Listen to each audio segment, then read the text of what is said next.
Now we were just talking about the economy, and we can now speak to the man in charge of the public finances, the Chancellor Rishi Sunak. Thank you very much for being on the programme this morning, Mr Sunak. I'm keen, of course, to get to the economy, but I just wanted to start on the protests that we've seen. The Prime Minister described what we saw yesterday as racist thuggery. How would you describe it? I would agree with him. I think the scenes we saw yesterday were both shocking and disgusting. This has always been an open and tolerant country, and what we saw yesterday was not that. And I fully support the police in taking the action that they did. It's sad that they had to, and I would urge everyone to remember that at a time when we're facing a pandemic in this country, to be mindful of that and to act responsibly. Now, you spoke to our economics editor, Ed Conway, a bit earlier this week, and you said that racism stings in a way that very few other things have. But the things that might have happened many years ago when I was a kid, I think are things that would not happen to me today.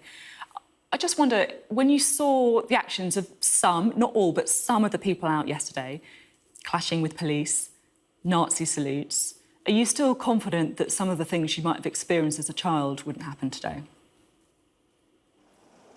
Of course, there will always be a small minority who maintain prejudice and indeed are racist, but that is not overall a description I would ascribe to our country. And the point I was making to Ed, and I'd reiterate, is I think there's been enormous progress that our country and our society has made. If I think back to the time when my grandparents first arrived, when I was growing up, yes, I do think things have changed enormously for the better because of how we've all evolved as a society. That doesn't mean a small minority still hold beliefs that I find abhorrent, and all of us collectively share that. And I think what was interesting is that the country was united in condemning what they saw yesterday, and that just shows the progress that we've made. I mean, I understand if you don't want to go into details, and feel free to tell me to move to the next question, but, you know, are there any examples of racism you've experienced that you'd like to share? It feels at a time many people are talking about their own experiences.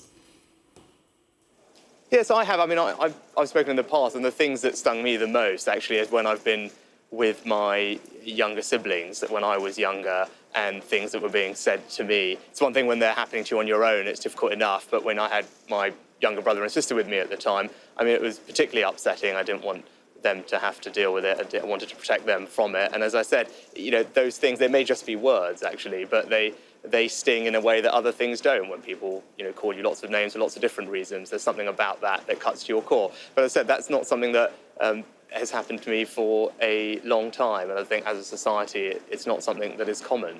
And that's because of how we have, as I said, evolved and adapted as a country. We've made enormous progress. And as we've seen, people, I can see that people are upset and they're angry and they want change. But, you know, change comes slowly, and real change doesn't come from wanton destruction or violence. That is wrong. It will always be wrong. And our story as a country isn't finished. Of course, there's more to do, but it's also a point to remember that this is a welcoming, tolerant, diverse country where progress has been made. That's something we should be very proud of, and remain united in condemning what we saw last night. And whenever we see prejudice and discrimination, we should call it out for what it is, which is unacceptable. According to the Sunday Telegraph, ministers are considering plans to introduce prison sentences of up to 10 years for demonstrators who desecrate war memorials. Do you support that? Yeah, I mean, that was one of the most distressing things to see yesterday, was that. And I know many people, certainly MPs, have raised this issue, and the Justice Secretary will be meeting with all those MPs, I believe, this week to discuss these matters further. But that was absolutely shocking scenes to see yesterday. OK, now I'm keen to talk about the economy as well, because the situation really is unprecedented, genuinely unprecedented. Figures out this week showing our economy shrank by a quarter in March and April. That's 18 years of growth just wiped out in 2 months. Now, when we last spoke, which feels like a long time ago, back in March, you said that coronavirus is going to have an impact, but it will be an impact for a temporary period of time. I mean, that now feels quite optimistic. There's been talk of up to 3.5 million job losses if the economy isn't restarted soon. We could be dealing with the fallout of this crisis for the rest of our lives, couldn't we? Well, I'm more optimistic than that, but I think you're right. The numbers we saw this week just laid bare the scale of the economic impact that this lockdown has had on our economy over the past few months. You know, we've always known that was going to happen, but now the numbers are starting to show that. And these aren't just numbers, these are people's lives. We're seeing many people are losing their jobs and will lose their jobs as a result of what has happened.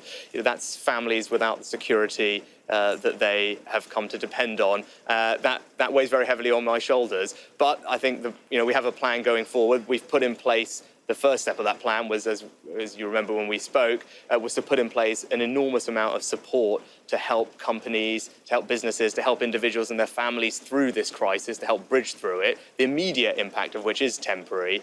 But then the next stages of our plan will ensure that we can help drive the recovery, starting with tomorrow and our shops reopening again, which is a very positive step. And then we need to move on to the hospitality sectors as well, sectors that employ millions of people, and then also help all of those who have lost their jobs as a result of this, help them get back into work as well. So those are all the next stages of our plan.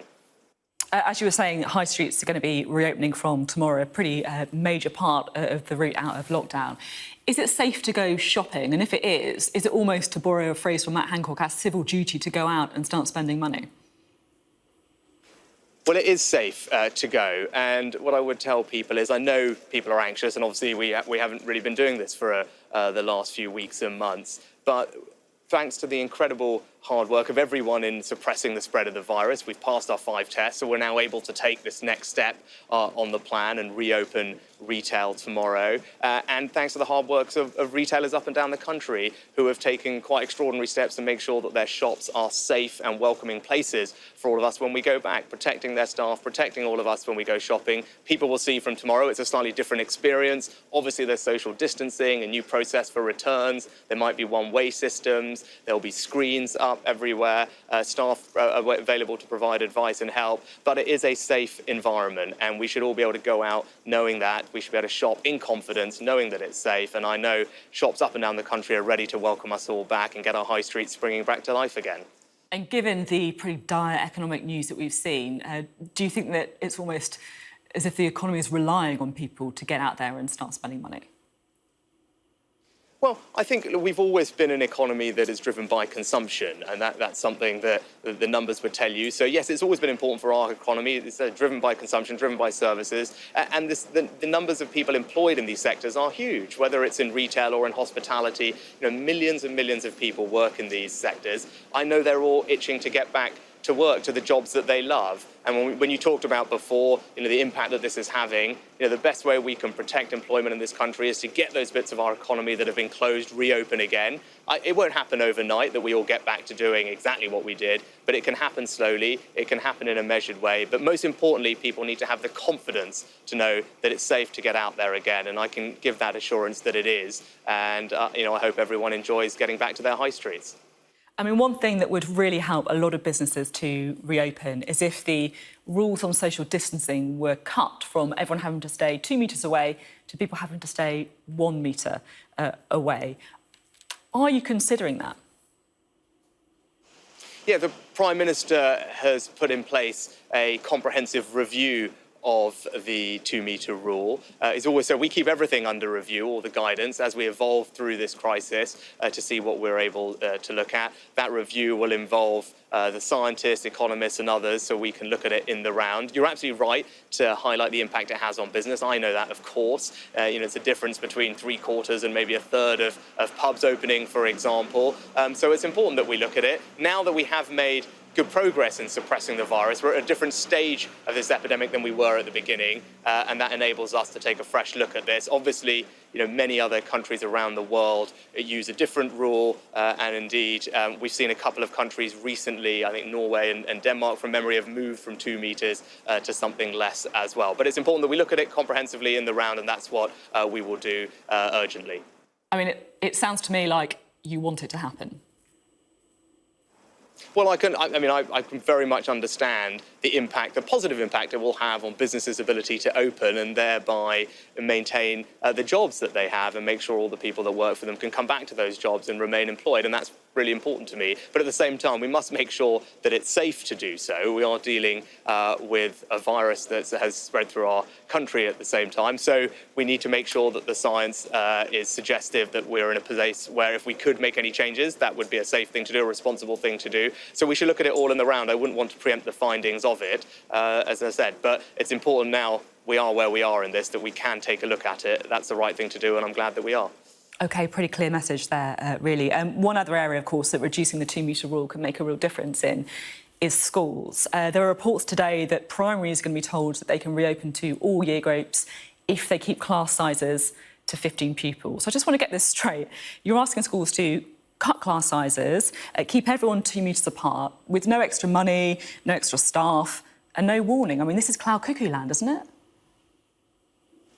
So look, when it comes to schools, the first thing I would say is obviously every single day that children are not at school is a tragedy. And I don't say that because of the impact that has on the economy, because their parents can go to work. I say that as someone who passionately believes in the power of education to provide opportunities for people. That's why I got into politics in the first place. And so that's why this is important. But we are grappling with a situation where we're trying to suppress the spread of a virus. We want our children to be able to come back, but we need to make sure that that's going to not make things worse, which is why we've taken the measured and responsible steps that we have. We had a plan that clearly set out we would like to bring some classes back on June the 1st. That's what we were able to do, and we met that plan. We fully intend to reopen our schools for everybody in September. And in the meantime, we have provided extra support with laptops and internet connections to those who didn't have them. We've created a considerable amount of new online resources as well. And I pay tribute to all the teachers, schools, head teachers who have done a fantastic job in difficult circumstances to do the best that they can for their pupils. I mean, you say you think it's a tragedy, and you say that you deeply care about the inequality that you're worried about. But at the same time, perhaps the most important weapon in our arsenal against inequality is schools, and millions of children are not at school in the classroom and may not go back till September at best. You might be OK if you go to a private school where class sizes are below 15.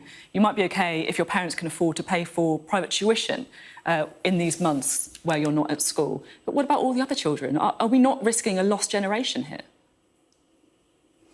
Well, that's why it's very important that we continue the work that we've done on suppressing the virus so we can get our lives back to normal as well. And you're right, this is one of the costs of the lockdown. We've talked previously in the interview about the economic cost of the lockdown. This is another impact that it has. It also has an impact on people's health, both in the short term with those who are not seeking treatment right now and those who will have longer term health conditions as a result of what happens to them through the lockdown. These are all the complicated issues that we are grappling with, trying to balance these things out. I think when it comes to schools, there are countries like Italy and Ireland, for example, who are not bringing back any pupils until September.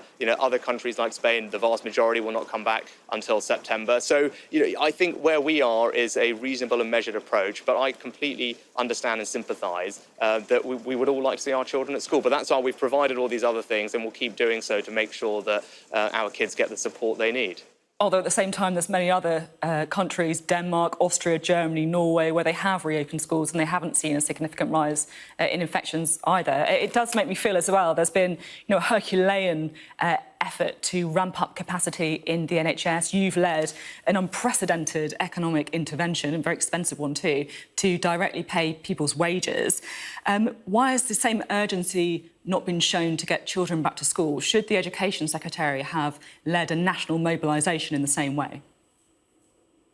Well, I think the Education Secretary did take significant action. We've created a brand new online academy providing, I think, the downloads and the interaction with that have been in the millions. Together with other institutions, we've done the same. But that's something we put in place. It's been very well used. It's provided a lot of support to children, teachers and schools up and down the country. Also made sure that our most vulnerable children do have access to online resources through delivering, I think, 100,000 laptops and internet connections to those who didn't have them. So I think it's wrong to say that nothing has been done. He's very focused on this issue, and he's been working exceptionally hard, as have all of us, with the teaching unions and with schools to make sure we've got a plan that is deliverable. As I said, we delivered on that plan to bring back especially our youngest children on the 1st of June, as we said. And you did mention some countries that have moved faster than us. I acknowledge that. But as I said, there are also countries that are moving slower than us on this issue. So I do think, where we are is reasonable and sensible and has to be taken in the round of everything that we've done as well. OK, I'm just keen to talk about a couple of things that you've done in your own sort of Treasury support schemes.